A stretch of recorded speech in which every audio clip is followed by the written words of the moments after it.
Mongolia দেশটি হয়তো অচেনাই রয়ে যেত অনেকের কাছে, যদি না এর সাথে জড়িয়ে থাকত চেঙ্গিস খানের নাম, যার নাম শুনলেই আঁতকে ওঠে পুরো পৃথিবী। নির্মম ও রক্তপিপাসু চেঙ্গিস খান গড়ে তুলেছিলেন বিশাল মঙ্গল সাম্রাজ্য। সেই মঙ্গল সাম্রাজ্য ছোট হতে হতে আজ মঙ্গোলিয়ায় এসে ঠেকেছে। ১৬৪৪ সালে মিং রাজবংশ ভেঙে ইতিহাসের পাতায় উত্থান ঘটে চিং রাজবংশের। ১৯১১ সালে চিং সাম্রাজ্যের ভাঙনের পর মঙ্গোলীয় বৌদ্ধরা আলাদা রাষ্ট্র গঠন করে। কিছুকাল আধা স্বায়ত্তশাসিত অবস্থায় পরিচালিত হওয়ার পর ১৯২১ সালে পৃথিবীর বুকে পূর্ণ স্বাধীন দেশ হিসেবে আত্মপ্রকাশ করে মঙ্গোলিয়া প্রজাতন্ত্র। রাশিয়া এবং চীন বেষ্টিত মঙ্গোলিয়ার আয়তন ৬,০৩,৯০৯ বর্গমাইল। রাজধানী উলানবাটর দেশটির সর্ববৃহৎ শহর। ১৯৬১ সালে জাতিসংঘে যোগ দেয় মঙ্গোলিয়া। ১৯২১ সাল থেকে ১৯৮০ সাল পর্যন্ত মঙ্গোলিয়ায় একদলীয় শাসন ব্যবস্থা কার্যকর ছিল এবং দেশটি সোভিয়েত ইউনিয়নের সাথে সুসম্পর্ক বজায় রেখে চলছিল, যার ফলে সোভিয়েত ইউনিয়নের কাছে প্রযুক্তিগত, অর্থনৈতিক এবং সামরিক সহায়তা পেয়েছিল মঙ্গোলরা। ৮০ দশকের শেষের দিকে মঙ্গোলিয়ার সাথে সোভিয়েত ইউনিয়নের দূরত্ব বাড়তে শুরু করে।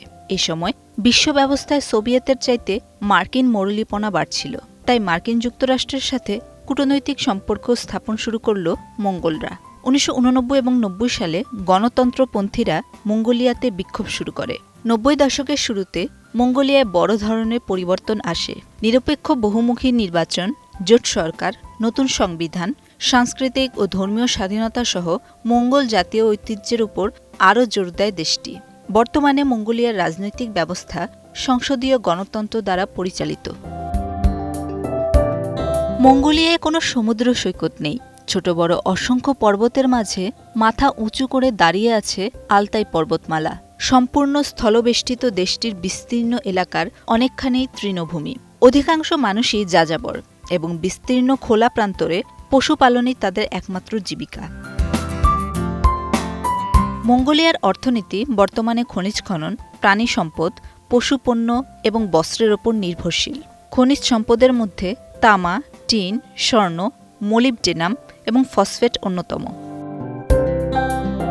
২০২০ সালের জাতিসংঘের তথ্যমতে দেশটির মোট জনসংখ্যা ৩৩,৫৩,৪৭০ জন।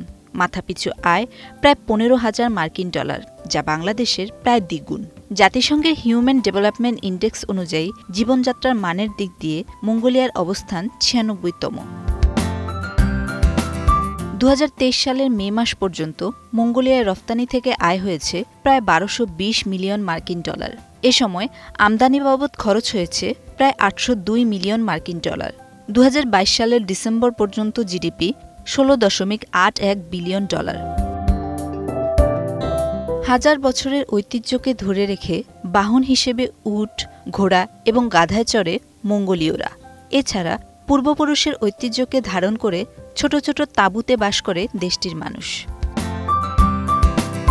মঙ্গোলীয়দের সবচেয়ে রোমাঞ্চকর ঐতিহ্য হল শিকারী ঈগল পোষা।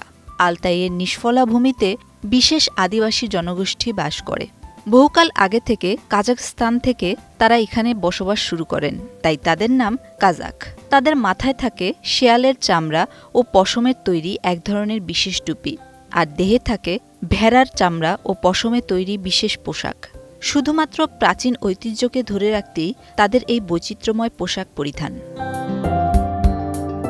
কাজাকদের পেশা শিকারী ঈগল দিয়ে বন্যপ্রাণী শিকার। শীতকালে ঘোড়ার পিঠে চড়ে কাজাকরা প্রশিক্ষিত ঈগল দিয়ে শিকার করে বেড়ায়। প্রতি বছরের সেপ্টেম্বর মাসে প্রাদেশিক রাজধানী আলিগিতে ঈগল শিকারী উৎসব অনুষ্ঠিত হয়। জগৎবিখ্যাত মঙ্গল নেতা চেঙ্গিস খান ও কুবলাই খানও শিকারী ঈগল পুষতেন। জানা যায় তাদের প্রত্যেকের ১,০০০-এরও বেশি শিকারী ঈগল ছিল। সেসব ঈগলকে সাথে নিয়ে তারা বহু অভিযান পরিচালনা করতেন। দুই পারমাণবিক পরাশক্তি চীন ও রাশিয়ার মাঝখানে অবস্থিত আধুনিক মঙ্গোলীয়রা সেভাবে সংঘাতে জড়ায়নি।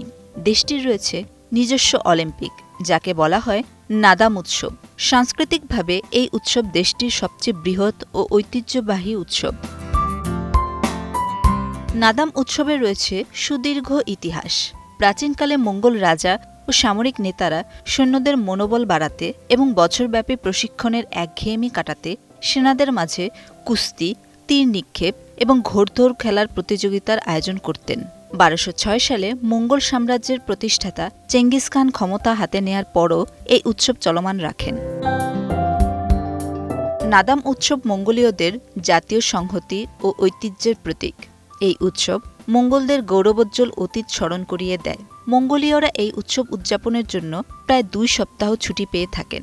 2010 সালে ইউনেস্কোর কালচারাল হেরিটেজের তালিকায় এই উৎসবকে অন্তর্ভুক্ত করা হয়।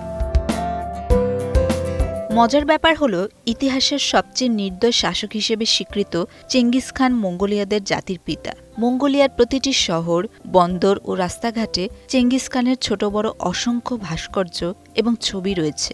জাতির পিতাকে অসম্ভব ভক্তি শ্রদ্ধা করেন মঙ্গোলীয়রা। তবে একসময়ের হিংস্র ও নির্দয় চেঙ্গিস খানের উত্তরসূরিরা বর্তমানে একেবারেই শান্তিপ্রিয়। যদিও পূর্বের বীরত্ব ও শৌর্য বীর্য নিয়ে গর্ব করতে পছন্দ করে মঙ্গোলীয়রা।